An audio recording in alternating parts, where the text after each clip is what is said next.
پھر قرآن میں جو اللہ تعالیٰ فرما رہے ہیں وما خلقت الجن والانس الا لیعبدون، کہ ہم نے انسان اور جنات کو اپنی عبادت کے لیے پیدا کیا، تو اب اس عبادت کو لے لیجئے۔ عبادت جو ہوتی ہے اس میں اجر کب بڑھتا ہے؟ جب اس عبادت کے اندر خشوع، تواضع اور تذلل ہوتا ہے۔ اب یہ خشوع، تواضع اور تذلل یہ کب انسان کے اندر آئے گا؟ یہ انسان کے اندر اس وقت آئے گا کہ جب انسان جس کی عبادت کر رہا ہے اس کی عظمت اس کے دل میں ہوگی۔ ظاہر سی بات ہے، عظمت کسی کی ہوگی تبھی انسان اس کے آگے تواضع کرے گا۔ اور عظمت کب آئے گی؟ جب انسان کو اس شخص کی معرفت حاصل ہوگی۔ اور معرفت کب آئے گی؟ جب انسان کو اس کے بارے میں معلومات حاصل ہوں گی۔ مثال کے طور پر آپ کو کسی کے بارے میں معلوم ہی نہیں ہے اور آپ کو اس کی معرفت ہی نہیں ہے، تو کیا اس کی عظمت آپ کے دل میں آ سکتی ہے؟ فرض کرو کہ راستے میں آپ کی کسی آدمی کے ساتھ میں تو میں ہو گئی، تھوڑی دیر کے بعد آپ کو پتا چلا کہ یہ تو پولیس والا ہے، تو اب آپ کی زبان کے اوپر خاموشی طاری ہو جائے گی۔ کیوں؟ جب تک علم اور معرفت نہیں تھی تب تک اس کی عظمت آپ کے دل میں نہیں آئی تھی۔ جیسے ہی علم اور معرفت حاصل ہوئی فوراً اس کی تعظیم آپ کے دل کے اندر آ گئی کہ یہ تو پولیس والا ہے۔ اسی لیے ہم کہتے ہیں کہ عبادت کا کمال یہ تواضع سے ہے، اور تواضع اور خشوع یہ آئے گا عظمت سے، اور کسی کی عظمت حاصل ہوتی ہے اس کی معرفت کے بعد، اور معرفت حاصل ہوتی ہے اس کے علم کے بعد۔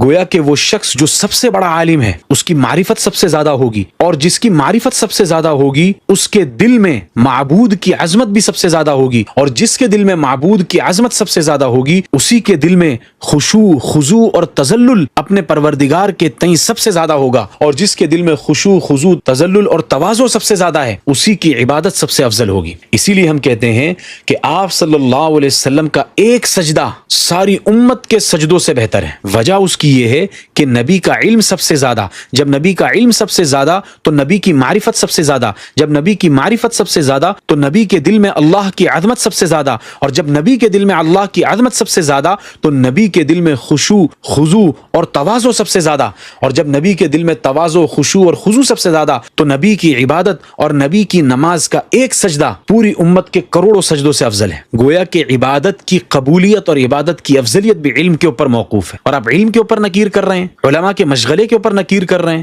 مدارس کے اوپر نکیر کر رہے ہیں۔ کبھی کہتے ہیں علماء کی گدیوں کے اوپر شیطان سوار ہے، کبھی کہتے ہیں کہ ایسے علماء سے مسئلہ مت پوچھو، یہ علماء جاہل ہیں، کبھی کہتے ہیں کہ مدارس کے اندر تم ایمان کی یزید اور ینقص کی بحث کر رہے ہو، یہ صحابہ سے ثابت نہیں ہے۔ اس لیے مولانا سعد صاحب جو یہ کہہ رہے ہیں نا کہ کاغذ اور قلم کے اوپر لکھوا کر مدارس کے طلبہ سے امتحان لیا جاتا ہے، یہ صحابہ سے ثابت نہیں ہے، اور علمی مشغلے کی نکیر کر رہے ہیں، اس پر طنز کر رہے ہیں۔ And point to be noted, یہ جدید آلات کے اوپر طنز نہیں کر رہے ہیں، یہ روایتی طریقے پر علم سیکھنے سکھانے کے اوپر طنز کر رہے ہیں، جس سے صاف پتہ چلتا ہے کہ مولانا سعد صاحب کو جدید آلات سے بغض نہیں، نفس علم سے بغض ہے۔